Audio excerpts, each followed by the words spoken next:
വെച്ചോടനൊക്കെ വളരെ കുറവ് കറണ്ട് ബില്ലാണ്. 0 വരെ നമുക്ക് വന്നിട്ടുണ്ടായിരുന്നു. ഒരു ഷാഹിദ്, ഞാനിപ്പോൾ എന്നുള്ളത് എൻ്റെ ഷോപ്പാണ് കടുങ്ങാത്തൂണ്ട് ലസീസ് ബേക്കറി. 3 വർഷമായി ഇപ്പോൾ നമ്മളിത് ചെയ്തിട്ട്. ഇപ്പോൾ ലൂടെ അപ്ഡേറ്റ് ചെയ്യാൻ വേണ്ടിയുള്ള അന്വേഷണത്തിലാണ് ഞാനിപ്പോൾ അവനെ വിളിച്ച് സംസാരിച്ചിട്ടുള്ളൂ. ഞങ്ങൾ ഇവിടെ എത്തിയിട്ട് കുറച്ച് നേരമായി, അപ്പോൾ നിങ്ങളങ്ങനെ വെയിറ്റ് ചെയ്യുന്നു. നല്ല പിന്നെ ഒരു മാംഗോ ജ്യൂസ് കുടിച്ചു, പിന്നെ വിങ്സ് ബ്രോസ്റ്റഡ് ചിക്കൻ കഴിച്ചു, 2 മുസാറായിരുന്നു. ഞാൻ നിസാമിനോട് പറയും ചെയ്തു, മാംഗോ ജ്യൂസ് ഞാൻ ഒരുപാട് കുടിച്ചിട്ടുണ്ടെങ്കിലും ഒരു വെറൈറ്റി ജ്യൂസ് ഉണ്ടായിരുന്നു. ഞാൻ വന്നപ്പോൾ നല്ല തിരക്കുമായിരുന്നു. അപ്പൊ നിങ്ങൾ നല്ല സാധനം കൊടുത്തോണ്ടാണ് ഇത്രയും തിരക്ക് എന്നൊക്കെ മനസ്സിലായി. എത്ര വർഷമായി കൂൾബാർ തുടങ്ങിയിട്ട്? ഞങ്ങൾ 2018 മുതൽ. 2018 മുതൽ മുന്നേ തന്നെ ഉണ്ട്. 93-ലുണ്ട്. അത് എളാപ്പാത്തായിരുന്നു. മക്കളെ ഏറ്റെടുത്തിട്ട് 2018 മുതലാണ്.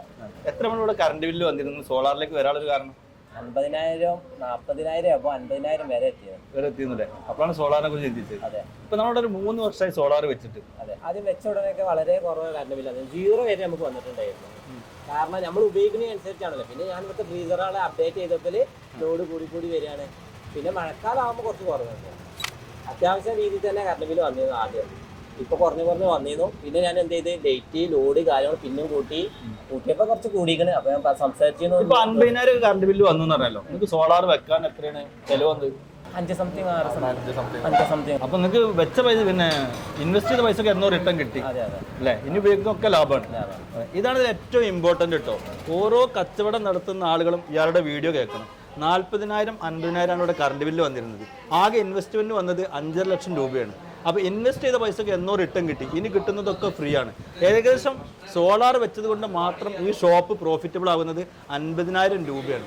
നമുക്ക് ആർക്കും ഇതിൽ കുറച്ച് അറിവ് കുറവുണ്ടെന്നാണ് ഞാൻ മനസ്സിലാക്കുന്നത്. കാരണം ബിസിനസ് നടത്തുന്നവർ, വലിയ കറണ്ട് ബില്ല് വരുന്നവർ എത്രയും പെട്ടെന്ന് സോളാറിലേക്ക് മാറേണ്ടതുണ്ട്. അത് KSEBിന് മാറ്റം വരുത്തിയാലും മാറ്റം വരുത്തിയിട്ടില്ലെങ്കിലും സോളാർ ലാഭകരം തന്നെയാണ്. സർവീസും ഗെയിമിന്റെ പെർഫോമൻസ് ഒക്കെ അടിപൊളിയാണ്. കാരണം നിസാമിനായാലും പിന്നെ ഇവന്റെ ഒരു എഞ്ചിനീയർ ഉണ്ട് ലിബിൻ, അവനൊക്കെ വിളിച്ചാൽ അപ്പൊ പ്രോപ്പറായിട്ട് ആളെത്തും. ഇപ്പൊ വേറൊരു അസിസ്റ്റന്റിന് വെച്ചേക്കുന്നത് തോന്നണേ. എന്നാലും ചെറിയ കംപ്ലൈന്റ് വന്നപ്പോൾ ആള് പിറ്റേന്ന് തന്നെ ഓടി എത്തിക്കണം. വേറെ എവിടെയൊക്കെ കംപ്ലൈന്റ് ഉണ്ടെങ്കിലും ഈ റൂട്ടില്ലാതെ റൂട്ട് ഉണ്ടാക്കിക്കാണ്ടാണ് വന്നത്. എന്നെ സംബന്ധിച്ച് നോക്കുകയാണെങ്കിൽ എന്തുകൊണ്ടും ബെറ്ററാണ്. കാരണം 50,000 വെച്ച് വന്നാൽ തന്നെ കാൽക്കുലേറ്റ് ചെയ്താൽ തന്നെ നമുക്ക് മനസ്സിലാവും. പറഞ്ഞ ടൈം കൊണ്ട് തന്നെ നമുക്ക് ആ ഫണ്ട് റീഫണ്ട് ആയി കിട്ടുന്നുണ്ട്.